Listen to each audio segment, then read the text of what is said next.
Salam sejahtera bagi kita semua. Pada pertemuan kali ini, kita mau membahas materi lanjutan dari materi sebelumnya, yaitu sistem transportasi. Dan materi yang mau kita bahas adalah tentang alat-alat transportasi, yaitu tentang proses peredaran darah. Adapun indikator kompetensi yang harus kita capai yaitu membedakan sistem peredaran darah sistemik atau panjang dengan sistem peredaran darah pulmonalis dan peredaran darah koronaria. Proses peredaran darah yang terjadi di dalam tubuh kita dibedakan menjadi yang pertama peredaran darah tertutup dan yang kedua peredaran darah ganda. Disebut peredaran darah tertutup karena memang darah kita beredar secara tertutup di dalam pembuluh darah. Sedangkan disebut peredaran darah ganda karena dalam satu peredaran darah lengkap, darah kita melewati jantung 2 kali.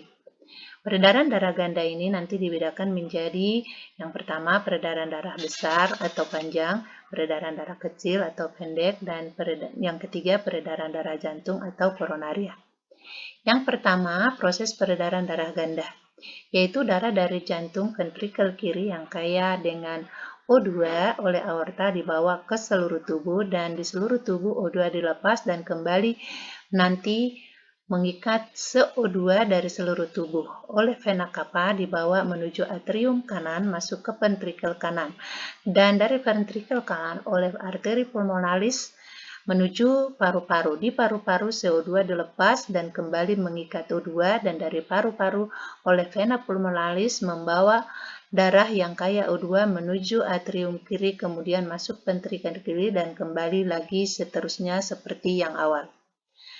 Proses peredaran darah panjang atau secara sistemik boleh kita lihat pada gambar berikut ini di mana darah dari jantung yaitu ventrikel kiri dibawa ke seluruh tubuh, di mana di seluruh tubuh nanti O2 dilepas dan dari seluruh tubuh kembali mengikat CO2 dan dari seluruh tubuh dibawa masuk ke serambi kanan, masuk ke ventrikel kanan. Dari ventrikel kanan darah yang kaya CO2 dibawa ke paru-paru, di paru-paru CO2 dilepas dan kembali nanti mengikat O2 dari paru-paru oleh vena pulmonalis kembali nanti dibawa ke jantung yaitu serambi kiri dan masuk lagi nanti ke ventrikel kiri dan kembali berulang seperti awal.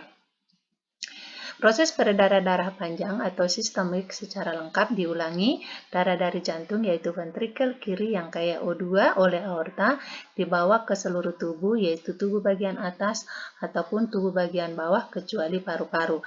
Di seluruh tubuh O2 dilepas dan kembali mengikat CO2.